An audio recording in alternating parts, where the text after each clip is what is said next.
Hey everyone, how you all? I hope you all are doing great and studying well.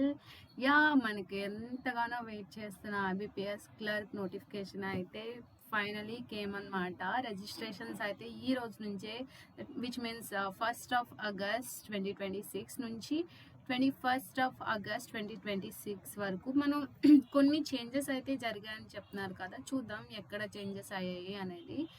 And the Institute of Personal Banking Selection has released the notification for CRP-CSA 16th common recruitment process for customer service associates అన్నమాట. IBPS clerk notification. So total వచ్చేసి 11 participating public sector banks ఉన్నాయి. Quick answer వచ్చేసి ఇది కాదు, డీటెయిల్స్లోకి వెళ్దాం. Okay, organisation వచ్చి institute of banking personal selection అనమాట. రిక్రూట్మెంట్ నేమ్ వచ్చేసి CRP-CSA 16th.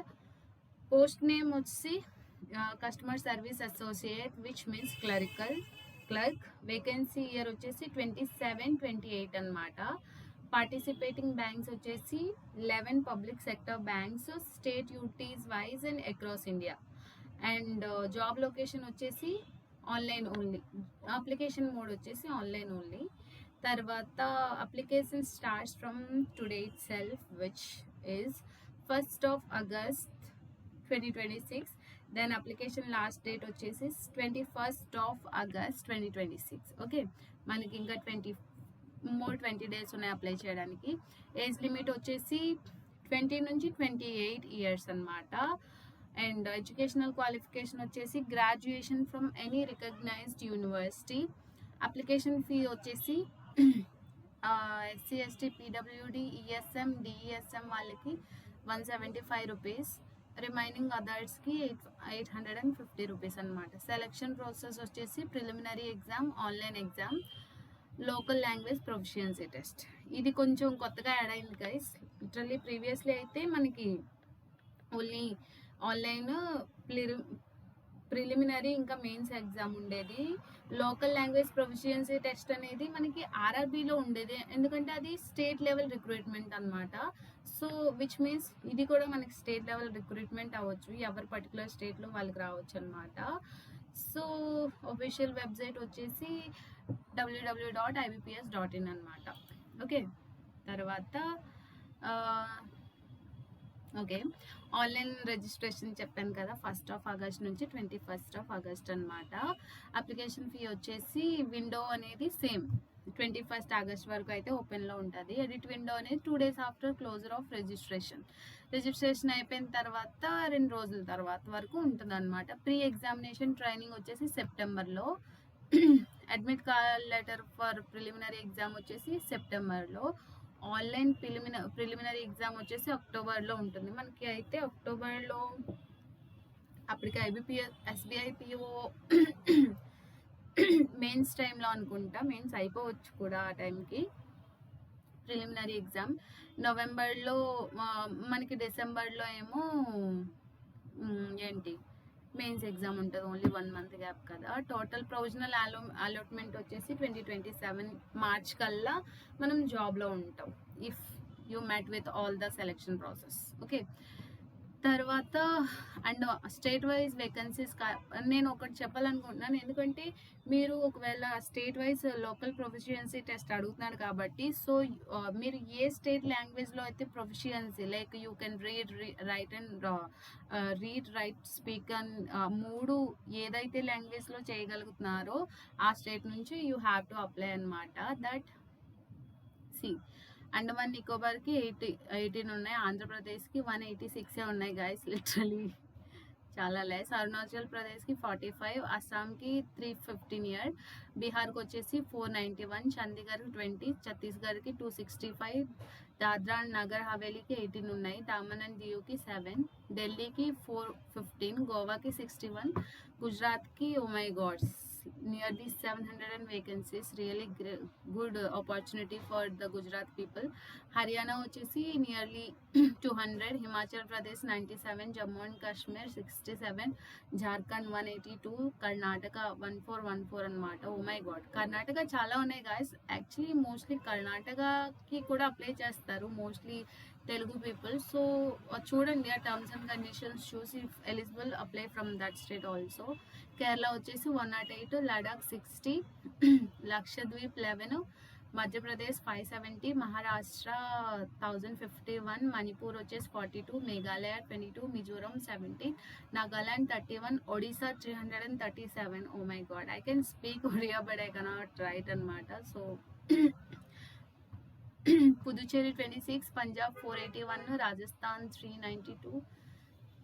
As compare to these states మనకి ఆంధ్రప్రదేశ్లో అయితే తక్కువ ఉన్నాయి. తర్వాత తమిళనాడు 675, సిక్కిం 28, తెలంగాణ 191 అనమాట. త్రిపుర 64, ఉత్తరప్రదేశ్ 1731, ఉత్తరాఖండ్ 145, వెస్ట్ బెంగాల్ 946. లిటరలీ చాలా తక్కువ ఉన్నాయి తెలుగు స్టేట్స్లో అయితే. చాలా కట్ ఆఫ్ చాలా హై వెళ్ళిపోవచ్చు. So you have to practice like that only. తర్వాత మనకి ఏవైతే పార్టిసిపేటింగ్ బ్యాంక్స్ ఉన్నాయో, bank of Baroda, bank of India, bank of Maharashtra, Canara bank, central bank of India, Indian bank, Indian overseas bank, Punjab national bank, Punjab Singh bank, UCO bank, union bank of India అనమాట. Nationality వచ్చేసి citizens of India subject like మనకి ఏది ప్రతి దాంట్లో ఉండేది అనమాట. Minimum 8 years, 20 years, maximum 28 years అనమాట. Educational qualification వచ్చేసి ఎనీ రికగ్నైజ్డ్ యూనివర్సిటీ నుంచి డిగ్రీ ఉండాలి. Local language proficiency, candidates must proficient in reading, writing, speaking. చెప్పాను కదా, understanding, reading, writing and speaking 3 విషయాల్లో ఏ లాంగ్వేజ్ అయితే మీరు స్ట్రాంగ్ అనుకుంటున్నారో ఆ పర్టికులర్ స్టేట్ నుంచి యూ క్యాన్ అప్లై అనమాట. UT they apply for C local language proficiency test. Okay, computer literacy mandatory చేశారు గైస్. ఇది కొత్త చేంజ్. ఈ రెండు కూడా మ్యాండేటరీ ఏంటంటే a certificate, diploma, degree in computer operations or having studied computer IT as a subject in high school, college. Literally ఎవరికైతే computer certificate ఉండాలి, whether it's certificate, diploma certificate, degree in computer ఆపరేషన్స్లో కానీ, లేదంటే computer ఎప్పుడైనా ఒక subject కింద మాత్రం high స్కూల్లో చదువున్న వాళ్ళు మాత్రమే దీనికి ఎలిజిబుల్ అనమాట. రిమైనింగ్ క్యాండిడేట్స్ అయితే నాకు తెలిసి దీన్ని బట్టి చాలామంది ఫిల్టర్ అవుతారు అనమాట అప్లికేషన్స్లో కూడా. So that's it guys. తర్వాత స్కెడ్యూల్డ్ క్యాస్ట్ ఎస్టీ వాళ్ళకి 5 years age relaxation, other backward క్లాసెస్కి 3 years, persons with benchmark disability వారికి 10 years, service and ex service man వాళ్ళకి service in defence force plus 3 years అనమాట. 8 years for disabled ex service మ్యాన్కి.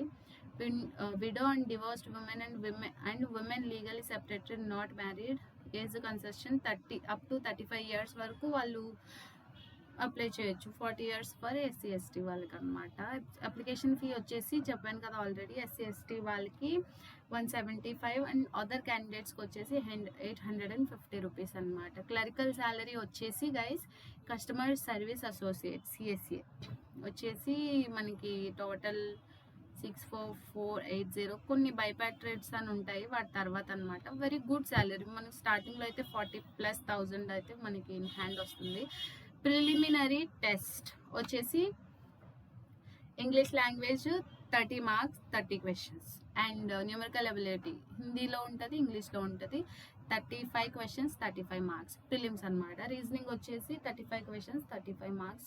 Total అన్ని 20 minutes like sectional timing ఉంటుంది కదా, total 60 minutes, 100 questions, 100 marks. Mains exam వచ్చేసి general financial awareness, English paper అయితే both ఒక English section తప్ప అన్ని ఇంగ్లీష్ హిందీ ఆప్షన్స్ ఉంటాయి మనకి. So 40 questions, 50 marks general awareness అనమాట. లిటరలీ 20 minutesలో కానీ గైస్ బాగా రివైజ్ చేస్తే like past 4-5 months like GS కానీ రివైజ్ చేస్తే కరెంట్ అఫైర్స్ మంచిగా స్కోర్ చేయొచ్చు. జనరల్ ఇంగ్లీష్ వచ్చేసి 40 questions 40 marks. Literally for me it's a very good opportunity. ఇంగ్లీష్లో ఎవరైతే స్ట్రాంగ్ అనుకుంటున్నారో 35 మినిట్స్లో 40 క్వశ్చన్స్ అంటే లిటరలీ 100% అక్యూరసీతో యూ కెన్ సాల్వ్ అనమాట. So please work more on English అనమాట. రీజనింగ్ ఎబిలిటీ వచ్చేసి 40 questions 60 marks. Oh my God, so much scoring 35 minutes. Quantitative aptitude వచ్చేసి 40 question 15 minutes 35 minutes. Total 125 minutes and 160 questions 200 marks అనమాట. మనకి penalty వచ్చేసి 1/4 అంటే 0.25 marks negative మార్క్కి cut అవుతుంది అనమాట. ఎల్ఎల్పిటి అంటే లాంగ్వేజ్ ప్రొఫిషియన్సీ టెస్ట్ వచ్చేసి candidates must proficient in the local language of the state UT they apply for. Candidates who have studied that language up to 10th class 10 or up to exempt from a separate test. Others must clear a qualifying marks based language proficiency test conducted after main provisional allotment but before joining. Failing this test means disqualified. So ఏమైందంటే 10th వరకు ఆ language చదివిన వాళ్ళకి ఏ test ఉండదు అనుకుంటా. But తర్వాత remaining ఏదైతే మనకి ఆ సబ్జెక్ట్ ఏదైతే ఇప్పుడు తెలుగు స్టేట్స్లో ఉన్నాం నేను, కానీ నా పేరెంట్స్ లైక్ ఏదైనా జాబ్ ట్రాన్స్ఫర్ వల్ల నేను వేరొక స్టేట్లో వెళ్ళి నా స్కూలింగ్ అయింది. అలాంటప్పుడు నేను తెలుగు నుంచి అప్లై చేస్తాను కాబట్టి నా దగ్గర 10th వరకు నేను చదివిన ప్రూఫ్స్ లేవు. అలాంటప్పుడు వీళ్ళు టెస్ట్ కండక్ట్ చేస్తారన్నమాట మార్క్స్ బేస్డ్. తర్వాత ఆ టెస్ట్లో పాస్ అవ్వాలి. ప్రొవిజనల్ అలాట్మెంట్ అయిపోయినా కూడా పెట్టిన టెస్ట్లో డిస్క్వాలిఫై అయితే కనుక ఆ జాబ్ నుంచి you will go out of the అనమాట. ప్రొవిజనల్ అలాట్మెంట్ అనమాట. Short listed merit cum performance based 30% vacancies నీట్. సో నథింగ్ ఎల్స్ గైస్, అంతే. ఓన్లీ 2 చేంజెస్ జరిగాయి అండ్ ఇక్కడ డాక్యుమెంట్స్ అయితే ఇక్కడ లిస్ట్ అవుట్ చేశారు కదా. That's it guys and all the very best. Practice well. చాలా మంచి ఆపర్చునిటీస్ ఉన్నాయి. Number of opportunity, a lot and lot more opportunities are coming even in future, and please grab every opportunity which come on your way and all the very best. Stay consistent.